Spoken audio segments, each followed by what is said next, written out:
David is caught in a repeating loop of Sid's life, in a rather self-contained episode that still uses the show's signature blend of amazing visuals, overlapping imagery, and an awesome soundtrack to tell an emotional and deeply personal tale, while also teaching us an important lesson about fighting the apocalypse.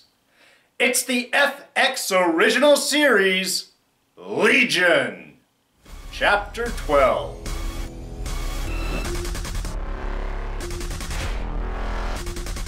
Hey everyone, D here, and welcome to this week's review of Legion. So yes, standard spoiler warning applies. Alright, so feeling good about this episode, I have to say. Like I said, really a self-contained episode. I think this would kind of, in a way, be a perfect episode to show someone who's never seen anything of Legion before, because I don't think it requires any real backstory. The backstory, in fact, is the story here. And it's just another incredibly well-directed episode. Ellen Kuras directed this episode, just continuing this fine collection of female directors, really just knocking it out of the park on this show. Love seeing it. Just really, I mean, I want to keep a list of all of these names because I am expecting great things to come from each and every one of them. And there was some just amazing real visual work done in this story. I mean, I love even the early presentations of kind of like Sid waiting to be born in a way, isolated in an igloo and then coming out, and that is her birth. And then we get to see all of her growing up, and you know, the idea of Sid not wanting to be touched even as a child is such an interesting viewpoint. I mean, one, it kind of works for, because, you know, mutant powers don't manifest usually until around puberty. So that type of jump would be rather hard if you're used to contact and then suddenly you really can't have any.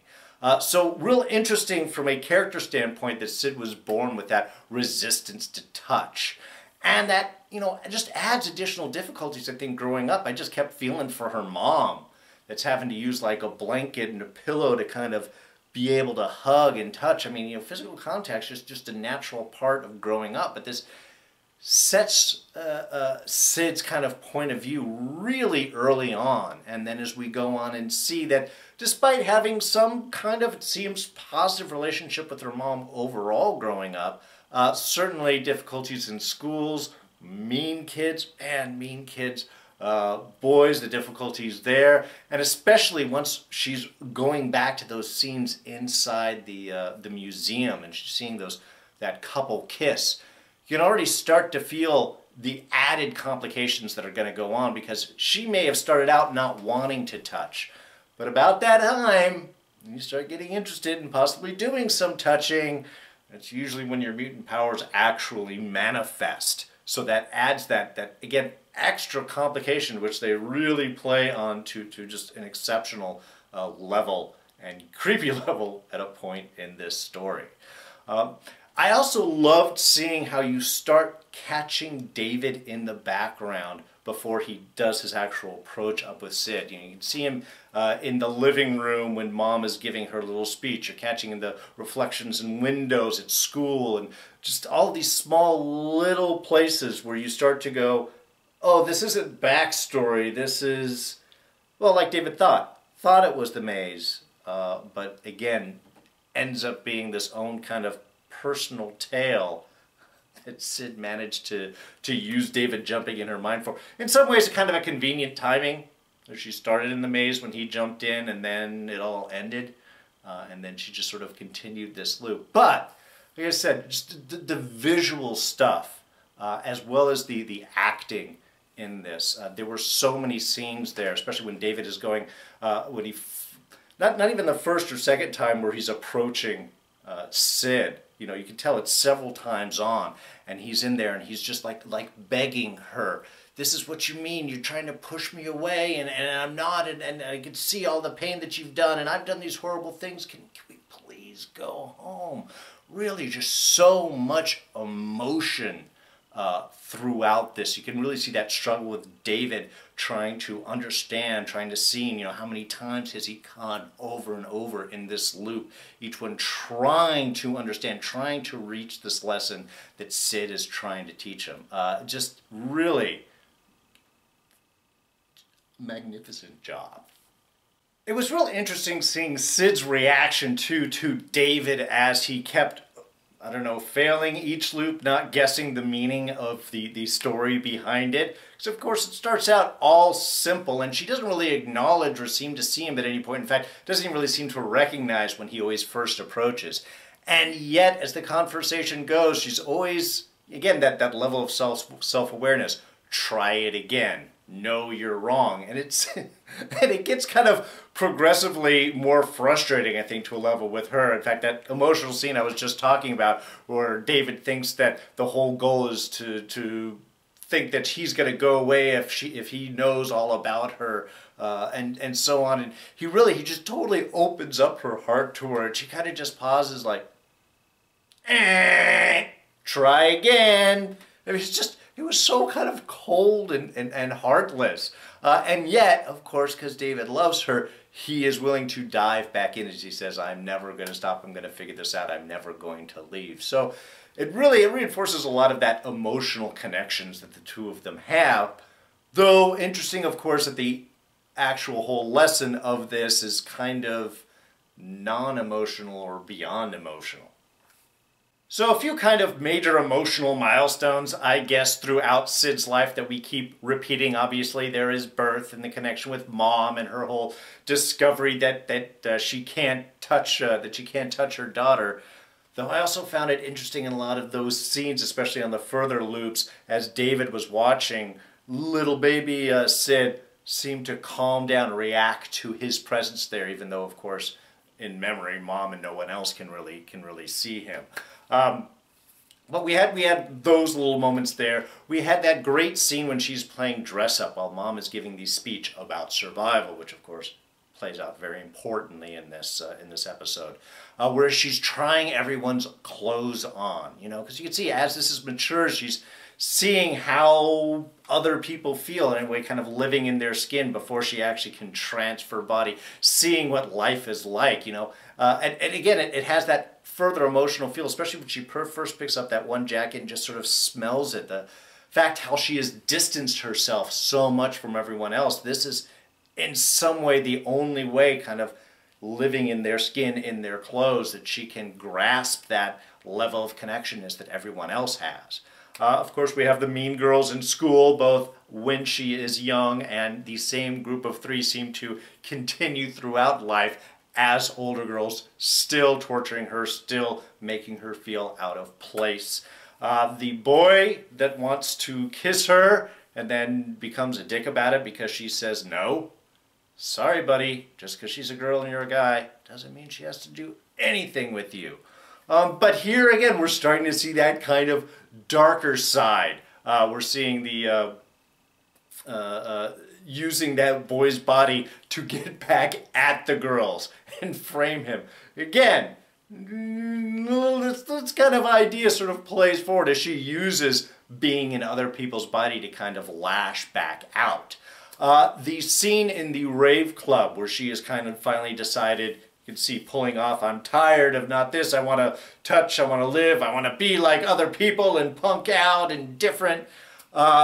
Beautiful, really amazing sequences. She's dancing through and touching people, and you can see her face sort of taking on as she's taking on parts of those personalities, briefly almost starting to switch bodies, you know, sort of that manifestation of those powers starting to come in. Really, again, in each of these, really kind of you can see these emotional steps that that Sid is taking, both kind of reacting to her world and trying desperately in some ways to get in. And then of course we have the almost semi-last scene, which was really disturbing, I have to say, on multiple levels, because In some ways, you can see on the scene beforehand, and obviously this comes around the whole rave sequence. When we first saw it, she was in the rave, and then she was in restraints immediately after this. This sort of, the last loop sort of fills things in for us. And I did have a question is, did David see this last scene in the first loop? Has he just seen the same ones over and over again? Or as it loops and he goes and looks at different things, is he seeing larger parts of the story? Obviously, as an audience, we're only getting bits, so we can follow that kind of emotional push. Was curious because it almost felt like this was a first for David to see this particular sequence. How she has decided to go out and says goodbye to Mom, who's not even really paying attention to her anymore. Kind of a creepy wink from the boyfriend. I wasn't quite sure there if that was a wink of, hey, you're looking good, girl, which was wrong. Or, hey, I'm going to be getting with your mom, girl, which is also wrong. In a different way, just creepy, but not extra creepy, but still kind of wrong. So, going out, having the whole party scene, coming back, mom is passed out, and boyfriend is in the shower. And, just from the setup, things started churning because, switching of bodies is only temporary. It's a short-term thing. And as we saw with the boy that was beating up the girls, which just seems kind of a similar age thing, similar time thing, it's only a couple of minutes. So when she decides to switch positions, switch bodies with her mom, yeah, that it's wrong. But in some ways, the opening of that sequence when she steps into the shower is kind of touching. I mean, obviously we have two adults here. Yes, she's a kid, a 15-year-old in mom's body.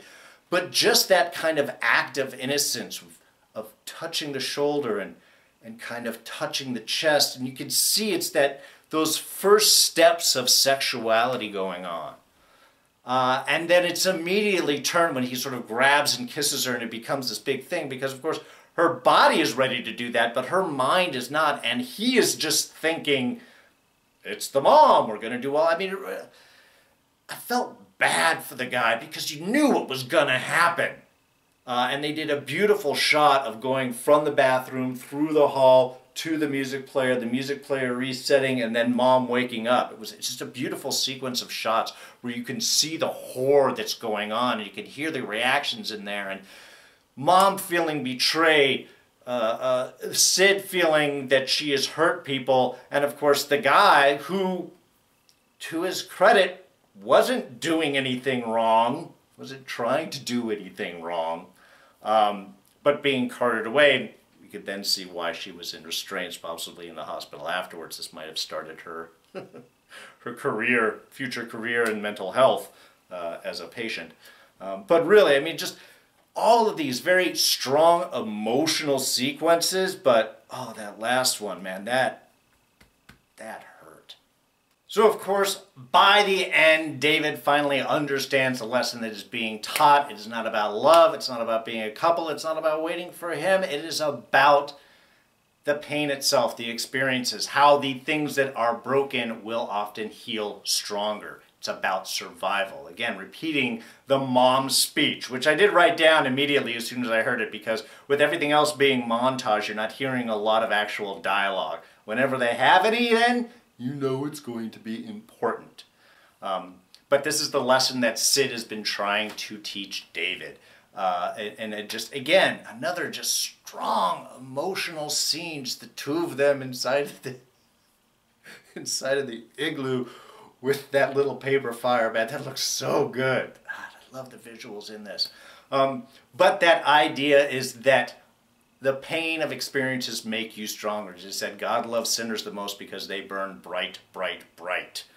Even the book that Sid was reading has that line of prostitutes and drug users and everyone, all those, form the brightest ring around heaven. Because those people that suffer the most, that still push through, they are strong. The problem with love is it can make you complacent. It can make you weak. That's the idea of love being a warm bath, and sit in a warm bath, you get all soft. And in a way that maybe there's also cold, which there's a little bit of coldness in Sid at this level. Yes, there's an emotional strength, but a little coldness, feeling of future Sid going on right here. But in some ways, it's not the abandonment of motion too, because what she also says, in fact, my favorite line in that whole last sequence is, love isn't going to save us. Love is what we need to save. Because there's just so much there. I mean, what is it that you are fighting for? What is the point of all of this struggle? Because, you know, again, their life is hard. Being a mutant is hard. The life and the interaction, everything they have to do is difficult. But it's those difficulties that allow you to persevere through dark circumstances. You know, it's that, again, re-hitting that point of survival in her mom's little speech there, is it used to be seen that survival was a great thing. It was getting through a circumstance, and now it's looked more like a negative. You know, it's not so much of like, oh my God, I have to survive this horrible thing. It's like, no man, I survived this horrible thing. I took care of that. I'm now stronger because of it. And what it's saying is, if we're going to fight the apocalypse, if we're going to fight this potential dark future that's going, we can't be complacent. We can't be soft. We can't rely on this emotional goody two-shoeness of it. We have to embrace those mistakes, that hardness. We have to make difficult choices. We have to embrace the pain around and what that can happen. Not push it off, but understand that's what makes us stronger, and that's what will allow us to get through things. So, again, perfect way to end things. Burn with me, David. We burn bright, bright, bright, so burn with me, David. Just beautiful. Now, outside of Sid and David's kind of little adventure there, we do get a bit more on the main storyline. Real quick stuff. One, with the monk dead, everybody's fine.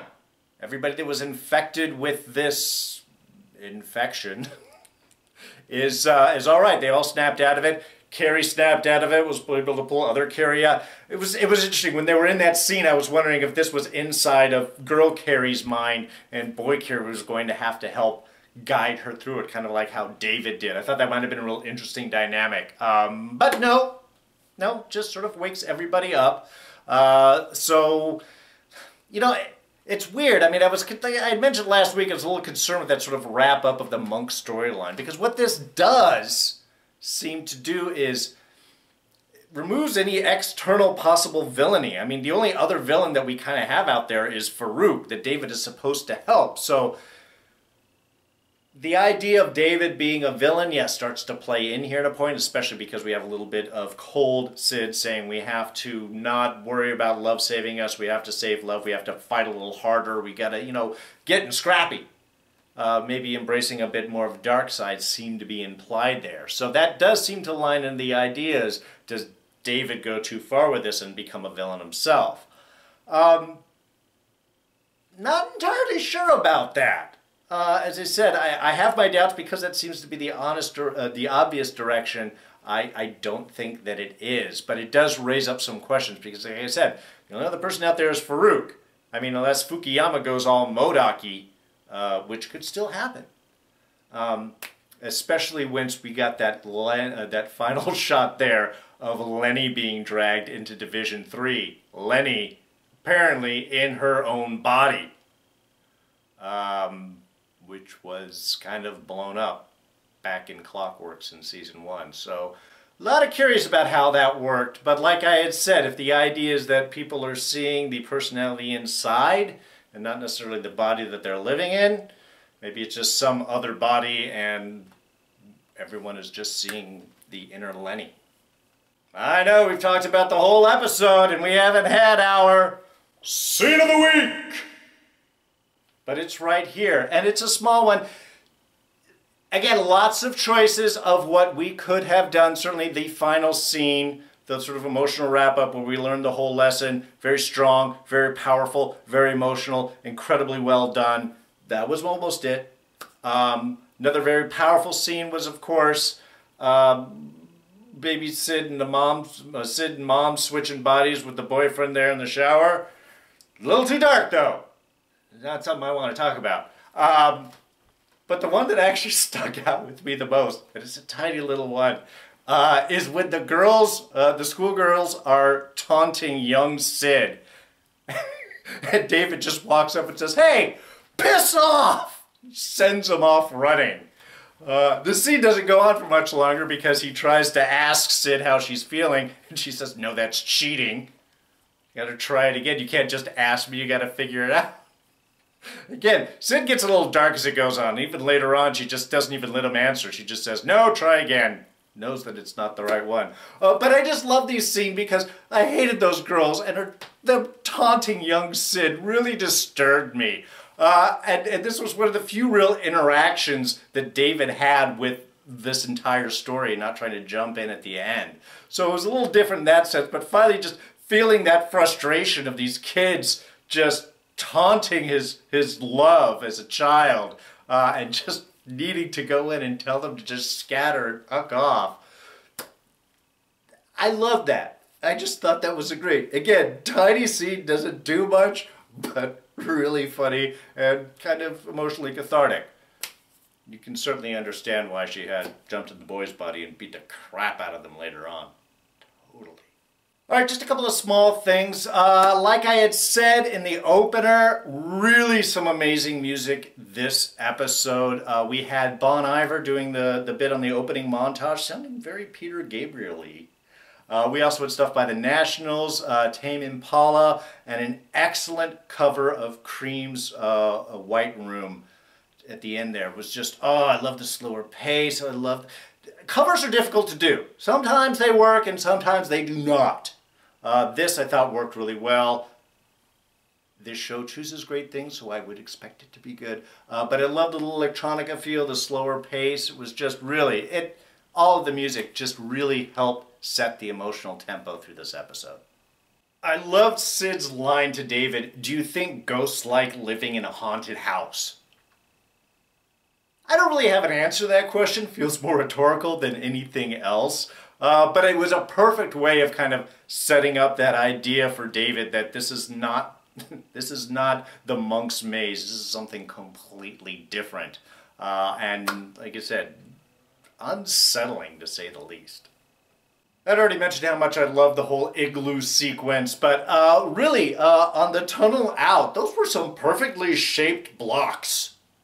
Which was just cool. The exterior, the interior was a little more rough-hewn, a little more kind of natural igloo-ish, but no, on the way out, it was like everything was perfectly symmetrically formed and mashed. It looked great, but just kind of stood out to me. Alright, well I think that pretty much covers everything, all of the major points at least. So next week, man, I'm going to be finding out what's going on with Lenny. How did she get out there? Is this an escape? Is this a tease? Is this a sucker pull in? Is this Farouk working some dark magic? Looks like we're going to be looking a bit more into Oliver's journey also. I'm kind of excited about that. I've missed Oliver. We haven't seen him too much this last couple episodes. But I think hopefully with this point we're going to find out a bit more about what this actual threat is going to be. What is it that David's going up against? Got to find out why we have to help Farouk, because right now the way things are falling out, I don't understand any of it. So hopefully at this point we're going to get more of an idea of what a larger threat's going to be, because this is episode 4, we got 6 more. So we got to sort of start moving on that. Anyway, that's it for me. Thank you so much for joining me on this review. If you liked it, why don't you go ahead and hit that like button? Thoughts, ideas, comments, you know where to put them down in the section below. What do you guys think about this episode? Self-contained? Does it answer some questions for you? Are you waiting to get back into the main story? I am. Let me know what you guys are thinking. Now, I usually do like to answer comments quickly. It's been a little slower lately, but I will be kind of absent the internet in the next couple of days because Infinity War is about to come out, and people put spoilers up there. Even tweeted, even frickin' newspaper headlines sometimes have giant spoilers in it, even though they're not supposed to do it. Listen to Thanos. So, I may be a little absent for the internet. That doesn't mean that I'm not watching. I still get emails. I still read them, but it may take a little while to respond. So, just full disclosure. Anyway, you can always catch me on Twitter and Instagram. I am at Darren Jakes. Subscribe, please, if you are not. It's quick, it's easy, it's a one-button hit. You catch all of these reviews, plus Westworld and Fear the Walking Dead, Agents of S.H.I.E.L.D., Preachers coming up. Amazing stuff. Hit this button, you'll catch them all. And threw up a couple of reviews right here for you to check out. I promise they're good. Anyway, that's going to be it for me. I'm D, and I'm out of here. Catch you guys next time. Bye-bye.